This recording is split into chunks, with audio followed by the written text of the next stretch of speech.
Hey everyone, this is Friedel Hackerager and I'm here with my recap and review of Hightown season number 3, episode number 6, which is titled Chekhov's Gun. And this is the penultimate episode. Next week's episode is gonna be the season finale and also the series finale because the series is coming to an end after 3 seasons. And I don't know. With everything that happened in episode number 5 and episode number 6, I don't know how the writers are gonna bring everything to an end in episode number 7 because I feel that there's still a lot of story to be told. Like, at least give us 10 episodes, right?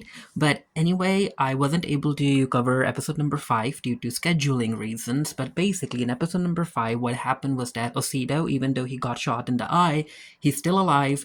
And then his girlfriend decides to break up with him. And I'm like, you know what? Good for you, girl, good. And then Osito, because he's running out of product to sell, he decides to go and pay Charmaine a visit over in Tampa. And I'm so happy that Charmaine is back. I really enjoyed her character in the previous seasons. And also, as far as her other characters are concerned, Frankie is out. He's out and about, he's walking around, and of course Renee is worried. And this is also where we in the previous episode we found out that Renee knows about Ray hooking up with Sarah, and she knows that. But then again, she's like, and she also knows that Alan knows that she ended up killing Jorge, and she ends up deciding to tell Ray. And during their final moments together in the previous episode, Ray was like, you know what, Renee, I love you, and I'm gonna do everything to be with you, and yada yada yada. And I'm like, oh, this is such a toxic relationship. It really is. Ooh, also the previous episode also gave us like a month-long time skip, which showed Jackie going back to a facility and working out her addiction problems, and she's back on the force ready to work, which, yay, good for her. And she found out what happened to Veronica. However, she's still on that case because she wants to know who ended up killing the McLean girl and some other girls, and also PD, her supplier, which makes sense. But anyway, episode number 6 is here, so let's talk about that. Osito asks Charmaine about who she's working with, and apparently there's this very, very influential woman called Lady Castro, and Charmaine's basically working for her, but not directly because she has to go through a dude called Benny, and Charmaine isn't a fan of Benny because he's just not doing things that as Charmaine would want them to be done. And Osito's like, but you're not the type to be taking orders. And Charmaine is like, hey, he knows about my case, one call to the police, to the cops, and I'm gone, and I don't want to go to jail. And basically, Charmaine doesn't have anyone. She lost her sister, her business, and yada yada yada. And Osito can relate to that because at this point, he's lost a lot too. But Osito's like, hey Charmaine, I'm here. I'm gonna help you. So let's go pay Benny a visit. Rachel and Frankie are hooking up together in a motel, and Frankie is very, very disappointed because yeah, he lost a lot of money, while Renee is being happy with her boyfriend cop Ray, and yada yada yada. And Frankie really wants to hurt Renee. He really wants to. And Rachel is there to help him out however she can. We get a scene between Renee and Ray, and yeah, they made up, and basically Renee forgave him for cheating on her, and Ray forgave Renee for killing Jorge. He just doesn't care. He just wants to be with her. And this is where they figure out that, hey, we'll lawyer up, and I'm not gonna let you go to jail, Renee. I'm not gonna let that happen. And Renee is like, but you're gonna handle the work situation too, right? And that situation being like breaking things off with Sarah. And Ray is like, yeah, of course. Sarah decides to talk to Ray, and she's like, okay, so Renee ended up showing up last night, so what was that about? And this is where Ray is like, Sarah, we can't do no more.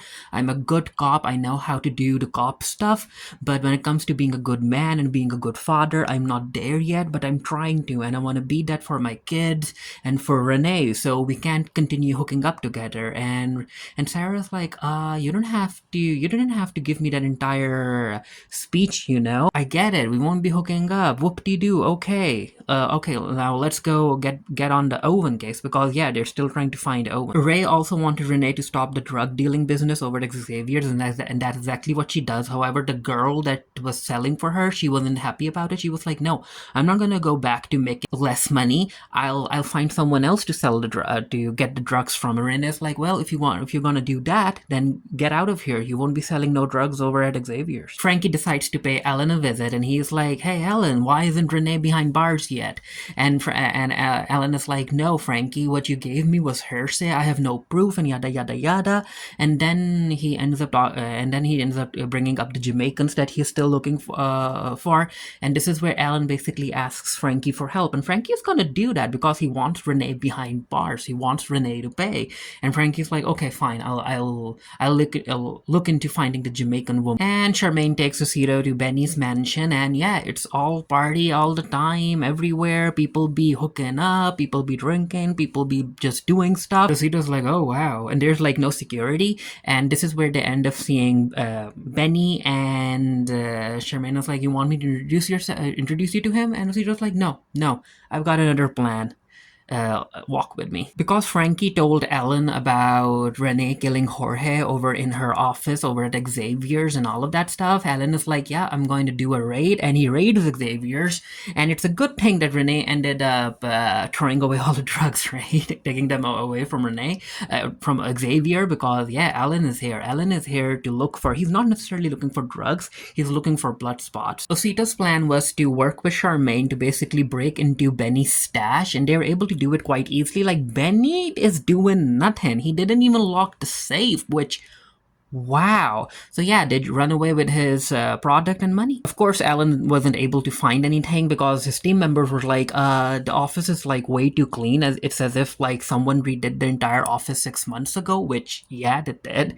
But anyway, the manager doesn't know that because she's thinking that Alan and his police force is looking for drugs, and she's like, no, I run a clean operation. Of course you didn't find nothing. And she's very disappointed about it. She's like, I thought that I would be able to make a good living while working at Xavier's, but it's still a dirty place. And this is where Renee steps in. And Renee is like, you know what? You don't have to be here. Think about yourself. Think about your child. I think it's time for you to leave Cape Cod. With Sarah off waiting for Owen, this is where Jackie and Ray end up talking to each other, and of course Jackie realizes that there's something going on between Ray and Sarah, and she's like, what's up with that? And Ray's like, no, there's nothing up with that. Renee and I are at a very good place, and yada yada yada. And Jackie brings up Babcock, and Ray's like, hey, I was in a very different position back then, and you don't get to talk about Babcock. You basically fell in love with Babcock. Owen takes Sarah into his car, and apparently, yeah, he's driving like crazy because he's not doing well, especially with everything that happened with his partner Red dying, attacking Osito, and Osito still being alive, and there's a lot of drama that Owen caused, and he's just not doing well, and that's why he's like driving very erratically. And this is where one of the traffic police person ends up going after them, and Ray has to intervene because this is an undercover case that they're working on, but it's kind of too late because the officer ends up making Owen stop, and he asks for ID, and this is where, yeah, this is where things get bad. Owen ends up shooting the cop, and of course Sarah yells gun, and Owen is like, wait, what? You're a cop? Why would you yell that? And she tries to take the gun away from Owen, but Owen also shoots her. She's hit in the shoulder, but she's gonna be okay. But the cop that Owen shot, yeah, the cop's dead, which makes Owen a cop killer on top of everything that he's already going through. And I'm like, wow, Owen, wow. And then we get this entire scene where we get to meet the Lady Castro, and at first Benny is lying about how there were 8 people who came into his house, threatened his life, took the stuff, all of the money, and yada yada yada. And then Charmaine and Osito walk in because Charmaine is like, hey, I gotta talk to you, Lady Castro, and she is like, Benny is lying. It was just me and my friend Osito, and yeah, if you think that I'm lying, why do I have your money and your product? And this is where Lady Castro is like, okay, why did you do all of this? And this is where Charmaine is like, I have a business proposition for you. And of course, Lady Castro is like, who's that guy that you're with? And Charmaine is like, he's Osito. I trust him with my life. And apparently we can use him because there's this gap that we can fill in order to make a lot of money. And while all of that's happening, Benny gets hit in the face with a gun.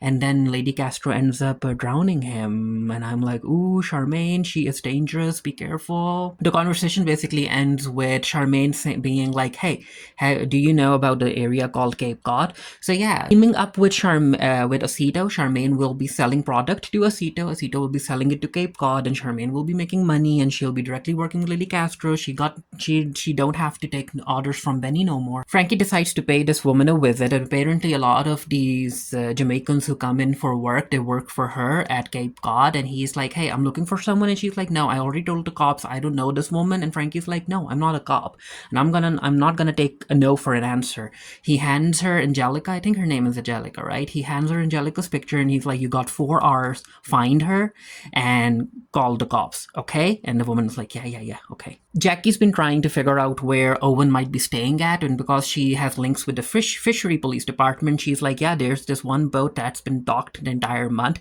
So Owen is basically in there, and Ron is very excited to basically ambush Owen, but when it's time for them to do it, Ron is feeling a certain type of way. He feels like he's about to throw up, and Jackie's like, hey, Ron, get it together, okay? We're going in. And it turns out that Owen was staying here, but he's gone now. Owen decides to pay his uncle Shane a visit in the forest, and I just knew it. I just knew that something bad was gonna happen because Owen's been messing up, but being a cop killer, that's way too serious. He'll have to run away, and then again, he's a loose cannon, and he might end up doing something reckless again. So Shane can't be taking no chances, and I just knew it. The moment that Shane brought up his dead younger sister and how she loved Owen and how Shane loved Owen, and he would always do what's best for Owen, and I knew it. I was like, bye Owen, bye.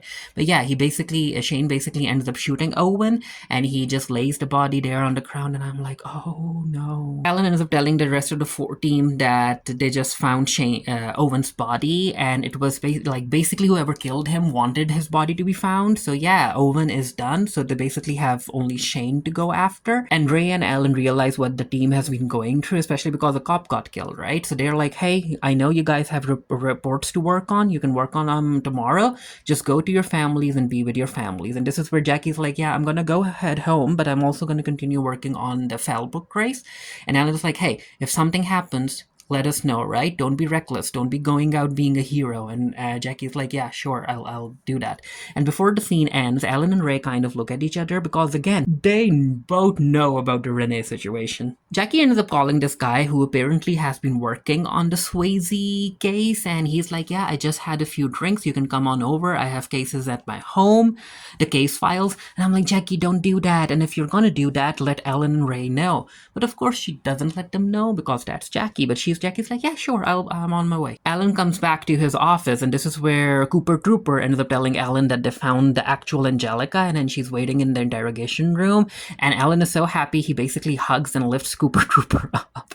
And he also kind of thanks Frankie. He starts interrogating Angelica, and she is like, I didn't kill no one. And Alan is like, well, if you don't tell me the truth, then they're gonna pin everything on you. Do you really want to have that on you? And this is where the woman is like, but what if I told you that what if you were forced to do something because you didn't have any choice? What then? And Alan is like, hey, if you tell me the truth right now, if you tell me who killed Jorge, I'll give you full immunity. And yeah, she's like, it was the boss, Renee. Osito decides to pay Shane a visit, and he's like, hey, just letting you know, I heard about your nephew's death, and it wasn't me or mine. And Shane's like, yeah, I know that. And Shane is like, hey, whatever we have been through, it was nothing personal, right? And Shane is like, no, Osito, that's a lie. We tell ourselves everything is personal, especially because we be giving people money and drugs and killing people. It's personal. Whatever we do, it's personal. But then he's like, hey, don't worry about it. We're cool, right? Just give me a few days and we'll work on a deal to work together with the supplies and stuff. Osito's like, yeah, sure. I'll see you in a few days. After interrogating Angelica, Alan is like, hey, you can go with Cooper Trooper. He'll keep an eye on you and yada, yada, yada. And as Angelica is driven away, this is where Ray and Alan look at each other from across the street or the parking lot. And Ray is like, uh-oh, he found one of the Jamaicans. Of course, Ray rushes home to tell Renee about it, and he's like, yeah, he found one of the Jamaicans. Renee's like, what the heck are we gonna go do now? And he's like, well, we need to handle the Jamaican. And she's like, kill her? Ray is like, no, not kill her. disappear her. We are gonna buy her out. And again, it doesn't matter what a person says during the interrogation room. They'll still need to head to court to be cross-interrogated and everything and cross-examined. And if she doesn't show up, then Alan doesn't have anything against you. And Renee's like, how are we gonna buy her out? And this is where Ray asks her for the drugs. And apparently there's like a couple of $100,000 that they can make from it. And Renee's like, but you asked me not to sell any more drugs. And he's like, no, we need to do this, and I'm gonna help you sell these drugs. And I'm like, oh no, Ray. I think in the finale, Ray will be facing consequences. He has to face consequences for his actions because this is getting way messy. Jackie is at the guy's house and they're going through case file after case file, and this is where he ends up bringing up a person that he feels might be connected with everything that's going on in Fallbrook. But as far as Jackie is concerned, it doesn't make sense to her, but she's like, hey, is there a bathroom I can use? And he's like, yeah, right down the hall. And as she's making her way to the bathroom, she notices a bayonet on the wall in the next room. And she walks in, she takes a picture, and the guy notices her take a picture. And I'm like, Jackie, no! Call Ray right now. Oh no. Jackie's like, I'm just gonna send this picture to my friend and I have to go there. He's expecting me, and the guy is not having it. He's like, put the phone down. And the look that this actor gave Jackie, I was like, good acting. Good acting right there. Especially with how the scene is shot with the lights and the shadows. I was like, ooh, this is good, this is chilly. But yeah, I guess he's gonna attack Jackie, and I think that Jackie will survive. She has to. I highly doubt she's gonna die, but I was like, wow, Jackie, wow, you really walk into dangerous situations alone, right? But yeah, it turns out that apparently he's responsible for the deaths, huh? So yeah, with just one more episode left, and apparently a whole lot that's still supposed to happen. I'm really excited to see what's gonna happen and how this entire season is gonna come to a close. And let me know what you thought of episode number 6 down in the comment section below. And until next time, stay happy, stay safe, stay blessed. See you guys later.